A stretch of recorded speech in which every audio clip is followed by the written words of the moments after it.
In this video, I'm going to teach you an incredibly engaging three-phase book test that is super easy and perfect for any performance situation. This uses some very unique principles that are all tied beautifully together with a fantastic plot, packaged for you to take as is and go out there and blow some minds.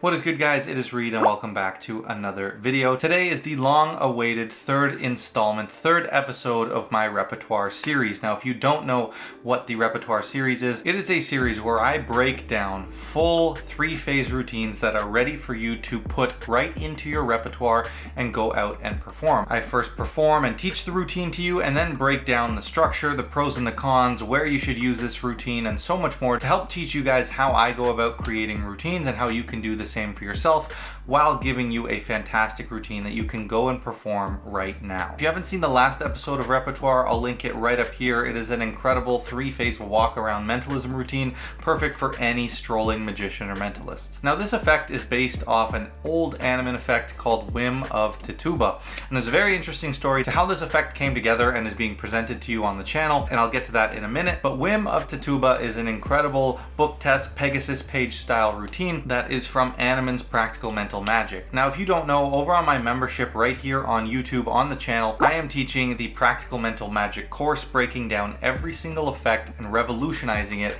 to the 21st century from one of the greatest books in mentalism, and that's no different with Whim of Tituba. You see, that effect had a lot of different issues with it. It was very drawn out. There were things that just aren't going to work in today's day and age, talking about mediumship and spirits, and so I've revolutionized it and come up with a great little switching device that you're going to learn here today. But this is just a taste of what's over there on the mentalism course. So if you are interested in signing up for the mentalism membership, getting the best mentalism content here on YouTube, and YouTube has just recently introduced courses. So if you actually head over to the homepage of the channel, go to the courses tab, you'll see I've actually put together a couple of courses now for both Mentalism 101 and the Practical Mental Magic course. So if you'd like to join that, get access to the course or get access to some of my best material, my masterclasses, lectures, and my best tutorials, they're over there on the membership as well. You can go join right up here or at the link in the description. And if you guys would like one-on-one help, really take your magic and mentalism to the next level, I do offer private lessons. I have some awesome deals going on right now. Link is down in the description. Now, if you like these Repertoire videos, make sure you let me know down in the comments so I can keep them coming. Drop a like, and let's not waste too much more time. Let's jump right into the video. Now, before I jump into the routine breakdown, I want to give you a little bit of interesting history behind the origins of this effect. So this particular routine, I am going to call the Whim of Marco. So it is based off the Whim of Tituba, but this effect was actually brought to me by one of you guys, a subscriber with an incredible mind, Danny Marco. Now, Danny is over on the membership. He saw the Whim of Tituba video and it inspired him to come up with this routine. He was nice enough to send me a message, share what he had come up with me. And I loved it so much that I've taken it, made some modifications, add my spin on it, and he has so kindly let me share his ideas here with you guys on the channel, and I really like what this routine has turned into, and that's why I think it's a great fit for the third episode of Repertoire. One thing that I love is that we can go back, see these old routines, right? I've taken this old anime routine, I taught it, I updated it with my own handling, put out the original installment of the mentalism course. Danny sees that video, gets inspired to create this routine, and that's just how we build in magic and continue to evolve, and that's what I love so much about this fantastic art that we have. So I want to say a huge thank you for Danny for sharing this with us. In the comments, say thanks, Danny, because once you see this routine, you're gonna love it as much as I did and be very grateful for him allowing me to share this on the channel for you guys. Now, let's start with a quick routine overview. We'll start with the props. What do you need for this routine? Well, you need a magazine or a book. In this case, I'm going to be using a nice little Costco catalog. You need some billets. You need a Sharpie. You need 2 small envelopes, a wallet, and a phone. So you do need several things here, but it still is quite EDC in the way that once it's set up, everything can be put together inside the book and taken with you. You'll always have your phone and wallet on you, so you're good to go. Now, to break down the effects and sleights that we're going to be using for this routine, the first phase is a simple book test where they think of any word and you reveal it. And with this, we'll be using a pinky break style force and some fishing techniques. The second phase is a word prediction session where we'll be utilizing my Propolis Traveler principle, which you can go learn about right up here in my Propolis Mentalism Masterclass. And the final phase is a Pegasus page style effect, using that Animin envelope switch from Practical Mental Magic and the original Whim of Tituba. Now let's jump into a performance. Unfortunately, I don't have a live performance of this, so instead I'm gonna do a studio performance to give you guys a sense of what this routine would look like if you performed it. So we're gonna try to test each other's intuition.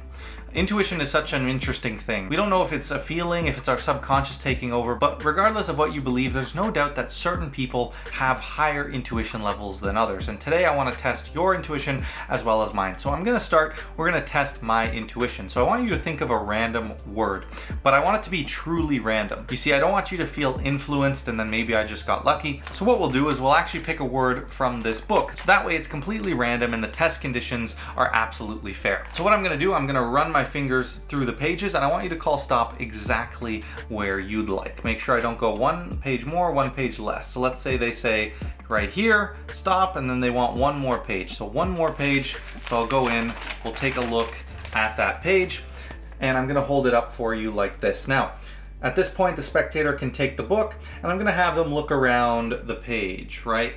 So they can see there's maybe some images, some words. Is there some words that are maybe big and bold, the title, something like that for them to look at? So they say yes.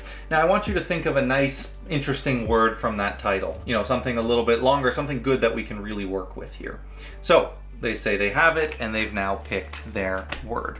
So you guys at home, hopefully you have a word in mind as well. And I'm gonna try to see now if I can pick up on what that word is and really test out my intuition. So I want you to keep this word in mind. And the first thing I want you to do is imagine spelling the word out in between us. Letter by letter, imagine spelling it out and just seeing every letter really big and bold. Now first thing, I see there's some kind of like euphoria with this, like there's a happiness associated. You're comfortable, you are eased in, right? There's it's almost like you're somewhere. Does that make sense? Spectator says yes. And I continue with the reading. I say, look, now I want you to imagine if this is a person, imagine greeting them. If it's a place, imagine going there. If it's a word, think of the image that it reminds you of. So they're going to now focus on this. And you know what? It's coming through a lot more clearly. I see this really strong sense of euphoria. And it's interesting because you put yourself somewhere, but it's not like a specific location. This is the location you have in mind. Imagine screaming the word to me. Is that paradise? And it is in fact paradise. So incredibly, I've been able to pick up on and intuit that word that you're just thinking of. So I guess I have a pretty good intuition, but now I want to test out yours. You know what? I actually have the perfect thing for this. In my wallet, I actually have this envelope. You see, earlier I wrote something down in here. It just kind of came to me. I don't really know why. And I want to see if you can pick up on what's in this envelope. So if you were to just take a guess, what word would you think is in this envelope? So, hey Siri, name a word. Here's an answer from dictionary.com. So the word is appellation. Well, I can tell you it's not appellation. And so it's a lot harder, obviously, to just intuit things out of the blue. I've had some practice, a lot of practice at this, but you don't. So I'm gonna give you a hand with this, help you along a little bit, just to try to guide your intuition. So I want you to think of a number, a single digit from 1 to 9 that represents what you think your natural intuition level is. So if you think it's really high, you could give it like a 8 or 9. If you think it's not so high, maybe a 2 or 3, or whatever you'd like. So you have that single digit in mind. So everyone at home, you can follow along while we do this. So think of what your intuition, pick a single digit number in your mind. All right, now they have one, and I want you to take your intuition up all the way. We really need to turn it all the way up to like a 7, 8, 9. Let's go 9. Let's turn it all the way up to a 9. So let's take your number and multiply it by 9 for me, okay? So do that, get this new total in your head. And let's randomize this a little bit more. Take your total, it's probably a 2-digit number, and add those digits together to really make this random. So if it's like 32, you go 3 plus 2 equals 5. Now you should have a new single digit number in mind. Keep that number in your head. Now that you have that, let's do one last thing. I don't know, how about, my favorite number is 5. How about you subtract 5 from it, okay? Take away 5. And now you are on a single digit. So keep this digit in your mind. And now let's do this. Take this single digit and I want you to convert it to a letter. So for example, A is 1, B is 2, C is 3, etc. So whatever letter corresponds to your number, go ahead and do that. So now you should have a letter. And finally, think of the first country that comes to mind that starts with this letter. All right, and I'll let you get a country in mind. So now everyone at home, you should all have a country in mind. Of course, in a real performance, this would be your spectator. They have a country in mind, and for the first time, out of anything you can think of, what is that country you have in mind? Well, let's see. You've said it out loud now. I wrote one thing in here. Hopefully, you said Denmark. Denmark. No, I'm serious. Denmark. There's only one thing written down, one thing inside the envelope, and it is in fact Denmark. Now that's pretty crazy. So obviously, if that worked, you have a pretty good intuition level as well. Actually, you know what? I'm gonna, instead of putting, I was gonna put this away, but instead I'm gonna hand this to you. So now the spectator can hold on to the envelope with their word. I'll hold on to the book with the word that I picked up on. And I wanna see now if we can really bring this all together and bring our intuitions together in a really unique way. Now I'm just gonna set this down for a moment, but the spectator can genuinely be holding that. Now, we need to create a random number. Again, I want it to be truly random, so here's what we're gonna do. So I'm gonna open up the calculator on my phone. Now you can see it's a regular calculator, and each time you tap a number, it enters the digit, obviously. So I wanna have you do this. We're gonna do this completely blind. You're just gonna tap any 2 digits randomly, and we'll see what you end up on. That way it is truly random, and again, no influence involved. So we'll clear this out. I'll turn my phone face down, and now you're just gonna tap anywhere 2 digits, and let's see what number you got. So that's the number right there. I want you to remember that number. Now I don't need to know this number. You have a number in mind. Now with this experiment, like I said, I wanna try to bring our intuitions together and see if we really have as good of an intuition as we think, and see if we can make a little bit of a miracle happen. You see, if you have too much intuition, sometimes it can be a bad thing, right? You can actually be fooled by your intuition. You know, as humans, we take a lot of things for granted. We just intuit a lot of things. Our brain makes a lot of connections without us even thinking about it. Like, if I flick that light switch over there, what do you expect to happen? Without even thinking about it, your intuition will tell you that the light will turn on, right? Now, the problem with that is we tend to not critically think about a lot of things, and it leaves us open to these vulnerabilities and these opportunities to be fooled. So you have a number in mind. What's that number? 84. And if you were to turn to page 84 in this book, right, this book that we've had here the whole time, what would you expect to find? And they say, well, a page with words or something like that. Exactly. So I want you to flip to page 84. So they now flip, they go through, and they find page 84. And what do they see on page 84? Well, in fact, they can't find page 84. It's actually ripped out. And instead, there's a billet. And on that billet, it says Denmark. So there's no page 84, but there's a billet with the word Denmark. And they've been holding this envelope the whole time. They saw that billet with Denmark has been in there the entire time. And you see how your intuition can fool you. You expect the page to be there. Go ahead and look inside the envelope. And incredibly, now over here is a page, and not just any page. Can you read the page number down here? It says page 84, and of course they can come and check, and it is a absolutely perfect fit. So that is the whim of Marco. I hope you guys love this little routine. I think it's great. Let's quickly talk about the breakdown, the setup, all of that good stuff. So let's jump down to the table. Quick pause in your regularly scheduled program. I just want to let you guys know that I offer one-on-one virtual private magic lessons, perfect for beginner to advanced magicians and mentalists looking to improve their technique, sleight of hand, learn any of my best effects, learn the fundamentals of card magic, mentalism, or absolutely anything. This is the best value in magic in terms of getting you to become a better magician. I can sit with you one-on-one, tell you exactly what you personally need to work on, and teach you a bunch of the incredible material that I perform in my professional repertoire. If you decide to take a lesson with me, you will get 24/7 personal contact, you'll get custom curriculums, personally tailored effects. Every lesson you will get a downloadable recording, giving you something you can keep with you forever and always return to learn at your own pace. Over on my website, I have a bunch of reviews and testimonials, both video and written form, that you guys can check out. And if you'd like some more info or to book a lesson, all you have to do is head over to the link in the description, or feel free to send me an email at rf.sleights@gmail.com. Now, back to the video. All right, guys, for this routine, there is a little bit of work that we need to do. So first, we'll start with the book. So there's two things you want to do. You want to head to a page. Any page with 2 or 3 digits will work, and you want to tear out that page. So in my case, I have used page 84, and you want to make a nice unique tear. You can see how I really have accentuated the tear so that it's unique. It's not just a straight tear. So you tear out that page and you're going to fold it up. Now you want to fold it up in a specific way where you can get a little bit of white space along the edge. The reason is you want to be able to put this inside an envelope and have it look exactly like a blank billet would if you put that inside an envelope. So you want to fold it so that you can show a little bit of white space and it looks exactly how a billet would look if placed inside the envelope, right? So that's the first little key, which is going to help us with the subtlety. So you're going to take this page and you're going to place it inside a regular envelope. Now it doesn't have to be a small envelope like this. I will link in the description the envelopes that I use, but it can be any envelope really. The last thing you need to do with the book is go through and find a page with either a nice title that has a couple of long interesting words. I wouldn't go more than 3, but 1 or 2 is perfect. You could do 3. Or if you can't find a nice title, you could find a nice ad with some nice words that are that's kind of the only ones that stand out on the page.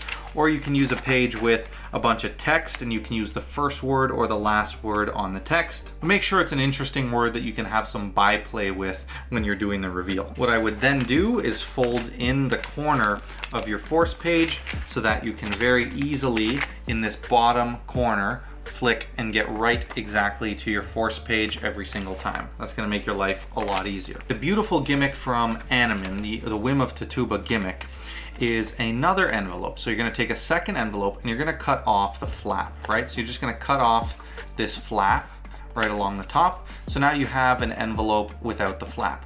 Then you're going to take a small piece of double stick tape. This is a little thing that I've added that I think helps out. And you're going to attach it to this envelope, and then you're going to tap it against a felt surface or a blanket or something to reduce the stick, to make it not very sticky. Inside of this envelope, you want to put a blank billet with the word Denmark, and you want to put it face down so the blank side is facing out. And you're going to stick it right inside your other envelope with the page, right over top of it. And if you just press down on that tape, you'll now have what looks exactly like a regular envelope, but it's got basically a shell inside. You can close it up, it looks totally normal. When it's open, it looks normal. You can access the Denmark, it looks completely normal.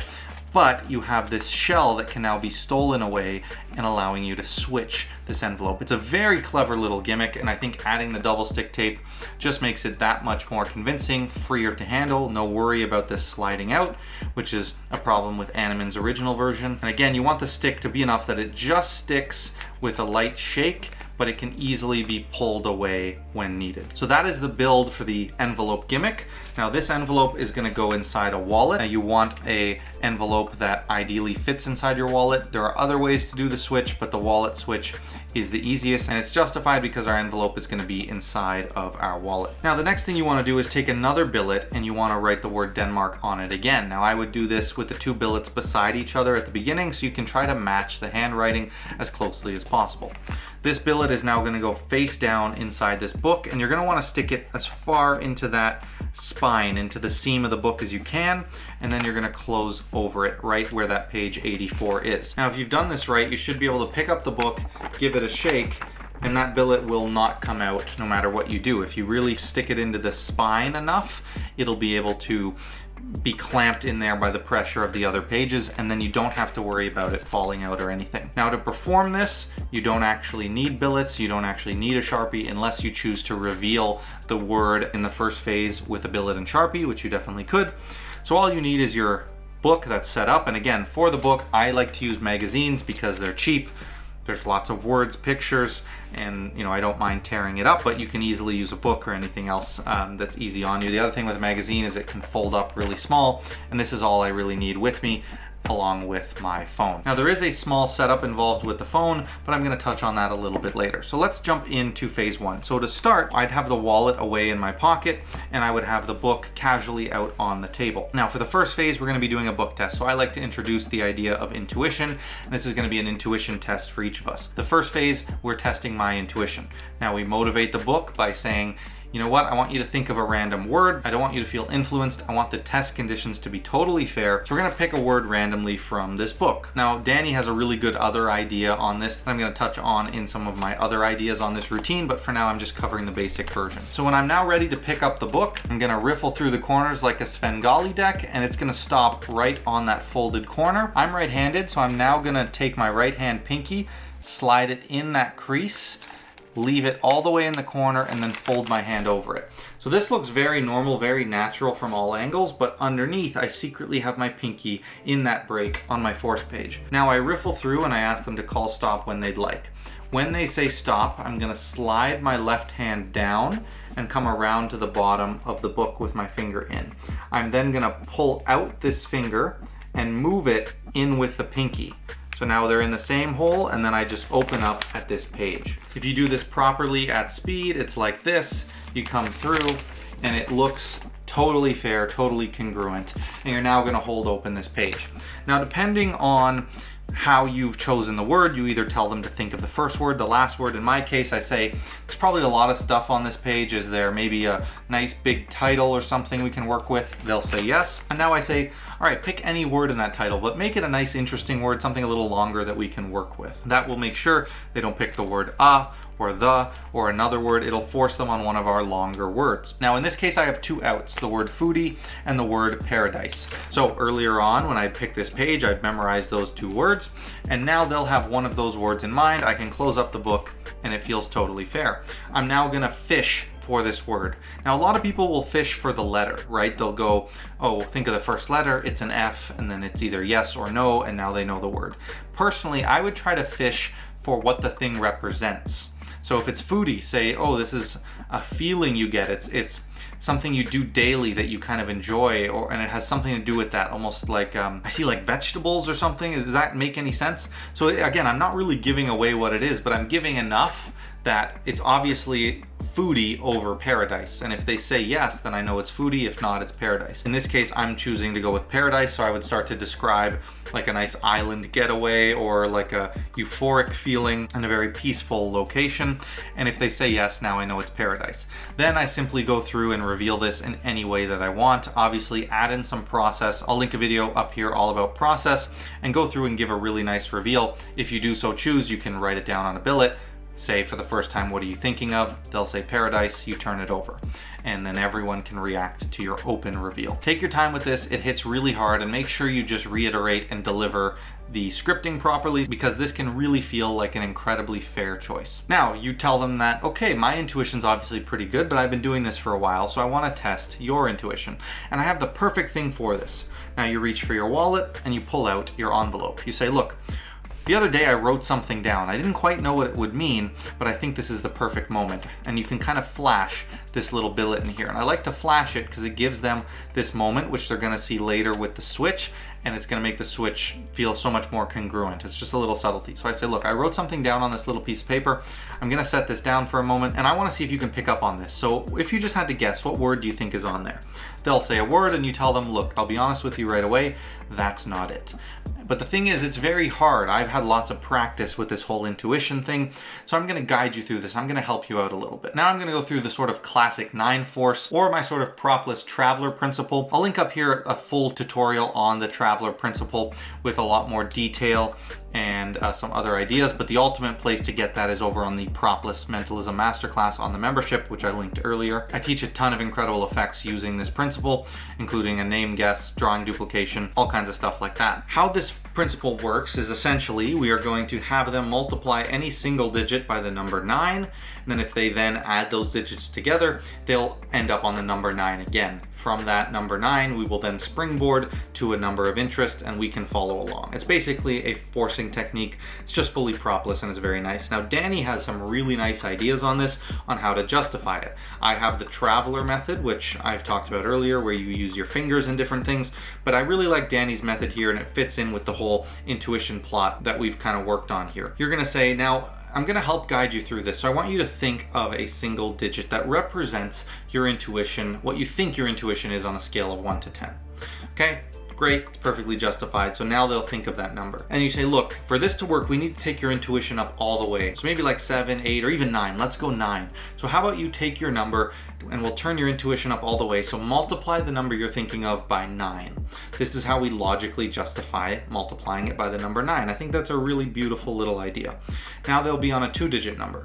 And now you say, in order to make this even more random, how about you add the digits together? And I always like to give an example here just to make sure I'm crystal clear. Now, no matter what number they picked, they will now be on the number 9. And in order to force Denmark, we need to get them to the number 4, which is corresponding to D. So then I simply just say, let's make it even more random. How about, I don't know, my favorite number is 5. How about you subtract 5 from it, right? And that is just a simple little justification that no one really questions, just to get them down to the number 4.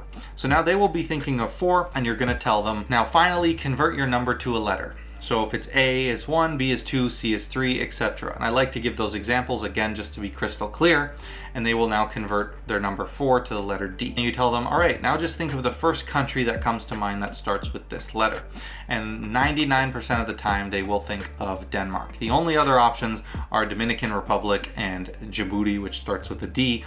But most people will never say those, and you're good to go. If this doesn't hit, I wouldn't really worry about it. Again, it's an intuition exercise. So if it doesn't work, you still have this killer third phase to follow up with, and you'll still achieve a great climax, which is one of the reasons this routine's so nice. There's not a lot of pressure on this part of the routine, which is basically fully propless, but it's a beautiful effect, and this gets incredible reactions. So now they'll be on Denmark. You say, all right, look, one thing inside of here, you take out your billet. Just be careful you don't pull this envelope away. Make sure you're holding it at the edges so it doesn't slide anywhere, and you pull it out. You say, for the first time, what's the country you're thinking of? You could have thought of literally anything. Do a little bit of recapping. I'll link a video all about recapping and the importance of it right there. And then they turn it over and reveal that it is Denmark. And you have this incredible moment, this incredible reveal. Now at this moment, you're gonna clearly show them you putting back the Denmark billet, and you're gonna go to your wallet to put this away. So what's gonna happen is you're gonna keep the envelope open, don't close it. You're gonna set it inside your wallet, right flat inside your wallet. You're gonna close the wallet with the flap out. You're gonna squeeze down on the wallet as you pull this away. And you say, actually, I'm gonna leave this out for a moment. We're gonna try something else with this, and you set your wallet away. What's actually happened is I've stolen away that interior flap with the Denmark, and I've switched it for the Pegasus page, the page that's now in here. But they look exactly the same, and that is what is so beautiful about the subtlety. I mean, think about how clean this switch looks. You say, you know what, we don't need this anymore. Actually, I will leave it out for a second. I'm gonna leave it here because we're gonna come back to it. We're gonna try one more thing. Now the wallet can go into the pocket, and you've stolen it away in the cleanest way. And again, I like to just flash that page, and now I hand this to them. Get this in their hands, in their pocket, because you're off to the races at this point. Now, at this stage, we need to force a number. So there's countless ways to force a 2-digit number on people. I'm gonna teach you a clever little method that Danny actually came up with for this particular routine, and it uses your phone. It's not something I've seen. There's so many calculator things with the phone. It doesn't use an app or a shortcut or anything. It's just a screenshot, and it works so well. It's honestly, I'd be shocked if this hasn't been invented before, but you know, it's incredible. So Danny actually calls this the Tap Force, and he's putting this out as a little $1 project that I believe he's donating to charity. I think the plan is to release it on Pablo Amira's website. Danny, if you have any more information on your plans, please leave a comment down below. He allowed me to teach the basic version of this, but he has an incredible routine on that project. He's shared it with me, and it really takes this to the next level. Now this will work on both Android and iPhone. I'm just using Apple here, so you'll have to adjust a couple of the things I say on Android. But you're gonna go to your calculator, you're gonna type in your force number, so the page that's in here, the page number. You're going to take a screenshot, you're gonna open up this screenshot, and you're gonna hit the little markup edit tool. Now with that on the iPhone, you can hit plus, you can hit add shape, and you can hit rectangle, and then I like to block out kind of everything up top here. You want to block out the time at the top and the bar where it has your cell phone and your Wi-Fi, and then you set the color to black. You can hit done and save it to photos. Now the reason we do that is because we just want it to look like the calculator. You're now going to head to your lock screen, and you're going to add this as a lock screen. So you go into your lock screen, you hit add new lock screen, and you're gonna get the customize window. You'll have the widgets here, you'll have the clock. So the widgets down here, you want to make sure you delete them where the flashlight is and the ones with the plus down here. So you might have the flashlight, you just tap on it to delete it. And then the clock here, I've actually set the color to black. So you want to come into the colors and set it to black so it hides the date and time and everything. Now you hit done, you have what looks 100% identical to the calculator, but it's actually just your lock screen. All you need to do in Performance is go to your actual calculator, clear it out, you can show them it's regular, and you're gonna say, look, you're just gonna type a 2-digit number, but we'll do it randomly. So you turn your phone face down. As I go face down, I lock the phone. Now they tap twice, and then when I turn up the phone, it's just gonna show the lock screen screenshot. But it's so incredibly clean because you're here on a regular calculator, you clear it out, you go down, they tap twice, and you turn up, and it's a forced number. It's just a super quick thing. There you go, 84, remember that, and it goes away. So this is a really powerful little forcing technique. So you're now gonna force the page number. That's one option, but you can do it in any way you see fit. Once that's done, then I go on a little spiel about how I wanna try to bring our intuitions together for this moment, and how as humans we're actually vulnerable because sometimes we have too much intuition, like when you flip a light switch and you expect the lights to turn on, and this can leave you open to be fooled. So for example, if you flip to that page number you have in mind, what do you expect to see? And they'll say a page. Now you invite them to turn to that page. They'll go to page 84. They will see a torn out page, no page 84, and incredibly that billet that was inside the envelope that's in their pocket is now in here. You invite them to go to the envelope, pull it out, and they will find page 84, have them check the number, and then they can check that it matches the seam, and it will exactly match. This is an incredible routine, super powerful, super strong, and it's really not that bad to carry around with you. Once you're ready to go, again, you just set up your gimmicked envelope, you close it up, you put the billet inside the book, the envelope goes into your wallet, and this is really all you need, plus your way to force the page number, and you're good to go. So now let's dive into a little bit more about this routine. So let's start with the structure. So the structure of this routine is fantastic. And the reason things are structured this way is very important. So the first phase, we have a great warm-up trick that introduces the props. It's quick, it's easy, it's surefire, allowing you to build confidence, work into the routine, and it's all in your control, which is absolutely fantastic. It just takes a little simple force, practice it a couple times, super easy to do. It's very hard hitting, so it gets the audience on your side right away, and you're off to the races. The second phase is really nice because it continues to build the plot, right? It works on the same kind of premise. It continues to develop it, but it gets a little more clean. Now they're just thinking of something. You have this really nice moment where you're reading them, they're reading you, intuition thing. So the second phase continues to build the plot, really sets up nicely for the third phase. And the third phase is everything you want out of a closer. It's got that kicker, surprise ending, it's got a great climax. A lot of it happens in their hands, and it really brings the plot full circle. So these are the things that are really important to think about, right? Have that opener, quick, hard hitting, gets the audience on your side, continue to develop the plot with the second phase, and the third phase punches them in the mouth and just blows them away with a crazy kicker and climax. So now let's talk a little bit about the plot and the plot points here. So I glazed over the plot really quickly in the explanation, but I think the intuition plot works fantastic here. So we're talking about how we want to test each other's intuition, right? You can go on a little bit about how intuition is something that we have as humans, and it's a really useful skill, but it also can be to our detriment. I want to kind of demonstrate that. So now the first phase, you say you're going to test your intuition as the magician.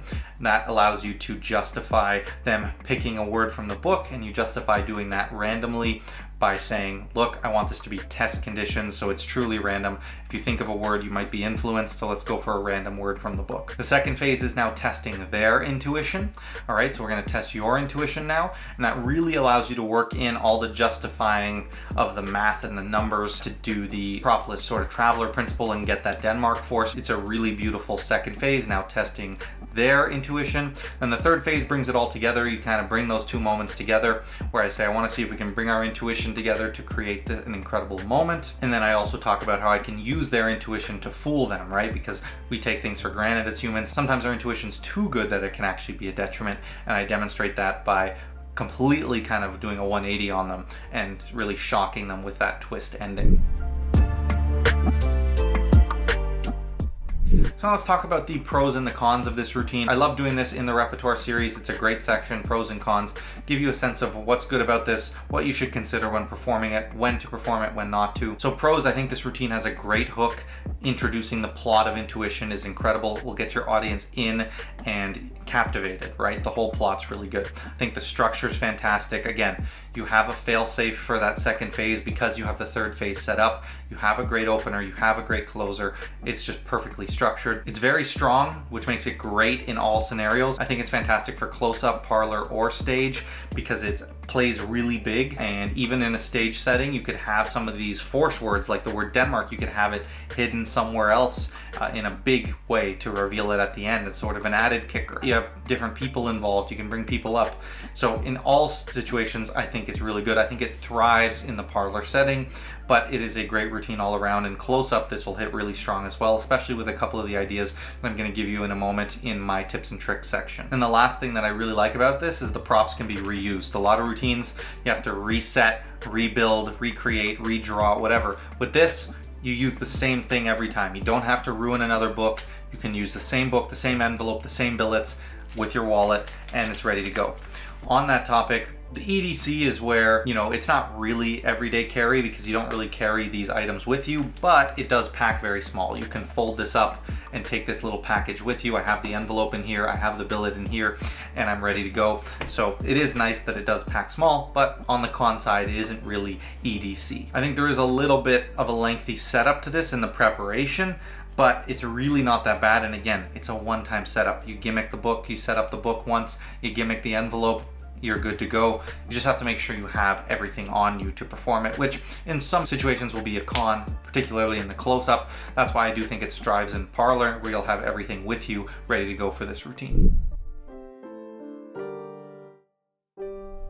Now, to end off the repertoire videos, we always end with my tips and tricks. How do we make this better? That's kind of the basic version. I've sprinkled some of my ideas, but a lot of it is what Danny had come up with originally, with the backbone of that Wim of Tituba Animan routine all the way through. So one idea that Danny gave that I really like is to organically get into this in a close-up or sort of casual setting. Have this magazine set out on a coffee table, have your wallet in your pocket, and when someone brings up the magazine or asks to see a trick, you can now really just say, oh, here, we can use this book here for the word part of it. And I think that's great. That's how you do this in a close-up organic environment. One little tip when it comes to the reveals is to really take your time recapping. I linked a video about recapping earlier. Make sure you watch that. Take your time with the reveals, build them up, and really allow them to breathe.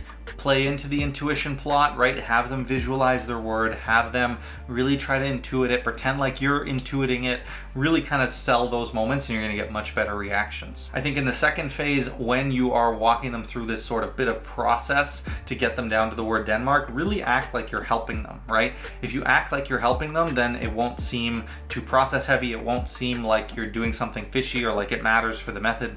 Use the justifications of intuition, always make sure it's justified. Why are we doing this math and adding and subtracting? But again, don't make it feel like you're just doing random math. Make it feel like you're actually helping them out and there's a reason to this. You're helping them access their subconscious and access that bit of intuition that is going to help them with the Denmark force, but help us justify the process. I want to talk a little bit more about the words in here. So I did mention it a bit in the breakdown, but there are lots of options when it comes to which words you pick for the first phase.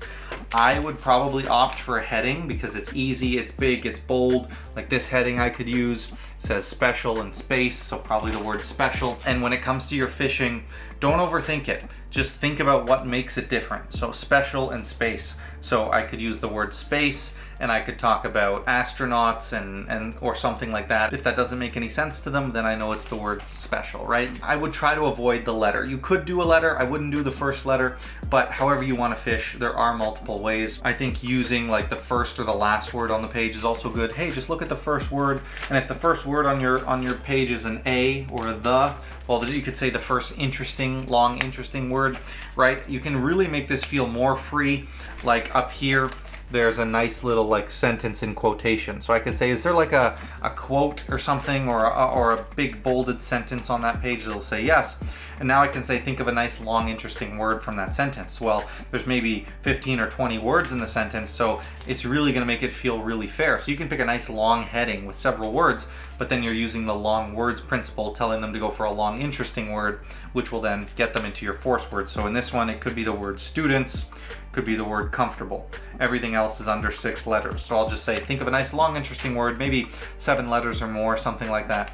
And now I know they're on the word student or comfortable, and it feels a lot more fair. So there's lots of options. You could even use a photo on the page and say, think of the main thing in that photograph, or think of what you see in that photo. So it might be like a pumpkin, or in this case, there's a girl in the picture. I might try to pick something that has less going on though, with kind of one picture in there. So like this page, you know, you have the picture of the blueberries, right? You could do that. So really lots of options there in terms of how you get that force. On that note, if it were me, I would probably fully sub out this first section and do Mark Paul's AAA book test. So if you know that, that is a great substitution for the first phase in this moment. It'll just be a little bit quicker to get into and a little more impromptu, which is why I would do it in this case personally. Another tip from Danny, he actually recommends using the country France instead of Denmark. I personally always use Denmark, but I think France is great. The only change there is you would now need to force the number 5, get them on the letter F. For me, I think Finland is just a bit too much of a risk, so I always go with Denmark because I think it just hits a little better, but France is another option too. And you could do other things. It doesn't just have to be countries. Another thing, if you don't love the intuition justification, again, in my Traveler video, which I linked earlier, I talk about the Traveler method, justifying the numbers with an old math trick that we all used in elementary school to do our 9 times tables.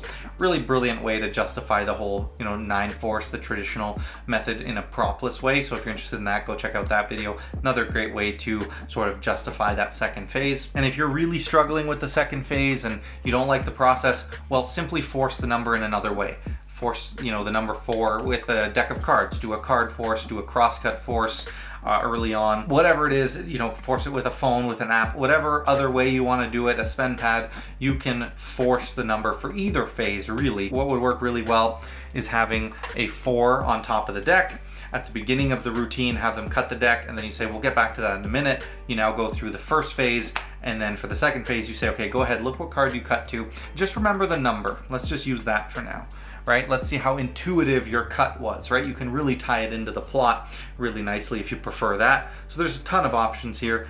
Second phase, you could pull out a Sven pad, you could pull out forcing dice, like there's lots of options there, right? You could even do it with playing cards as well. And the last thing is, like I said, I would recommend revealing this on a billet, writing down in that first phase the word they're thinking of, so you can do an open reveal where everyone can react. For the first time, what word are you thinking of? They'll say spaces, and you turn it around and reveal it. That's gonna just get you a better reaction, so I would definitely recommend, if you have the billet and the Sharpie on you already, go with the Sharpie reveal over the verbal reveal. Now, if you want to learn an incredible 3-phase card routine that's perfect for the walk around, close-up, strolling magician, if you need something to do and kill with at gigs that's easy and practical, go check out episode 1 of Repertoire. There's an absolutely awesome routine there using the Murphy stack. It's incredible. So I hope you guys enjoyed this video. Let me know what you think of Whim of Marco down in the description. Will you perform it? How would you change it? What are you going to use? Tell me what you think of it. I think it's a great routine. Lots of stuff going on. You don't see a ton of these sort of well thought out mentalism routines, so I'm super excited to share this one with you guys. For those of you who watched this whole video, thank you. I really appreciate it. Like these videos, drop me a comment if you stuck around to the end. If you have, I want to know your favorite plot in mentalism. Let me know in the comments if you stuck around this long, little Easter egg between us. Thank you so much for watching this video. Again, if you liked this type of content and you want more stuff like this, there's an entire course of material all like this, which is me taking these old anime effects, revamping them, and making them really solid pieces of mentalism just like this over on the membership. You can join at the link in the description. There's almost 50 videos in the course so far. There's going to be over 200 by the end of it, 2 new videos every single month. Or if you'd like to check out a private lesson, links are down there as well. With all that said, guys, don't forget to like, comment, share, subscribe, and I'll catch you in the next video.